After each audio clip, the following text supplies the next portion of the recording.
वाचत आहे तर एक्स्टॉर्शनची ही नोटीस कंपनीने केलेली असताना व्हाय इज देअर नो ॲक्शन? म्हणजे अनिल देशमुख, संजय राऊत, नवाब मलिक यांना ऐकीव गोष्टींवर त्यांच्यावर आरोप झाले, ईडीची केस झाली, त्यांना अटक झाली. ह्या तर अवधा कंपनीच्या अधिकाऱ्यांनी मे मधील कंप्लेन आहे 28/5/24 बरोबर 28 ने बरोबर आहे माझं काय प्लीज चुकत असेल तर प्लीज मला करेक्ट करा. पण 28 तारखेला म्हणजे May to December, May June जुलै August September October November December 8 महिने झाले. 8 महिन्यामध्ये वाल्मिक कराडांवर कंप्लेन असूनही आधीची एक केस, ही केस असताना हा FIR झालेला असताना करेक्ट ही तिसरी आहे. तर ह्याच्यावर ईडीचा रोल का नाही आहे? माझी ईडीला विनंती आहे की फायनान्स मिनिस्ट्रीमध्ये आपण सगळ्यांनी मिळून तो बिल PMLAचं पास केलेला आहे. तर कदाचित या सरकारकडून ही माहिती केंद्र सरकारला दिली गेली नसेल तर बाप्पा आणि मी फायनान्स मिनिस्ट्रीला हे पत्र लिहिणार आहे. आम्ही आता बजेट सेशन जेव्हा सुरू होऊ तेव्हा फायनान्स मिनिस्ट्रीची ही भेट घेणार आहे की या ईडीच्या केसमध्ये जर इन्व्हेस्टमेंट्स महाराष्ट्रात यायच्या असतील, असं जर एक्स्टॉर्शन झालं तर आपल्या महाराष्ट्रात कोण इन्व्हेस्टमेंट करेल?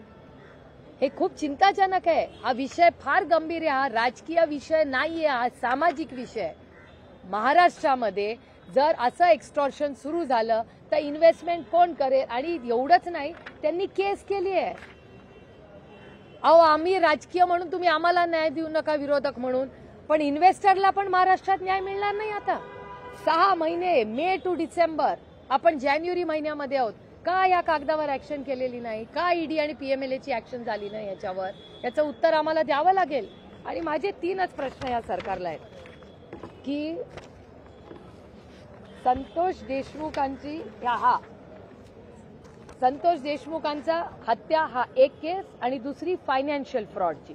फायनान्शियल थ्रेट किंवा क्राईम जर झाला तिथे लॅप्स असेल तर ईडी गेट्स इन्व्हॉल्ड. का ईडी याच्यात इन्व्हॉल्व झालेली नाही? 2 दिवसाची गॅप, पुन्हा सांगते हे आता इंटरकनेक्टेड आहे. म्हणजे वाल्मिक कराडांना ही स्पेशल ट्रीटमेंट सातत्याने का दिली जाते? 2 दिवस जेव्हा धमकी दिली, 2 दिवस तेव्हा जर पोलिसने ऍक्शन घेतली असती तर कदाचित संतोष भाऊंची हत्या झाली नसती. आणि 6 महिने हे जर एक्स्टॉर्शन वर PMLA जर ऍक्शन घेतली असती तर कदाचित अवधा कंपनीच्या पुढे एक्स्टॉर्शनचा इश्यूच राहिला नसता. रत्नागिरी 24 न्यूज चॅनलला आताच सबस्क्राईब करा आणि शेअर करायला विसरू नका.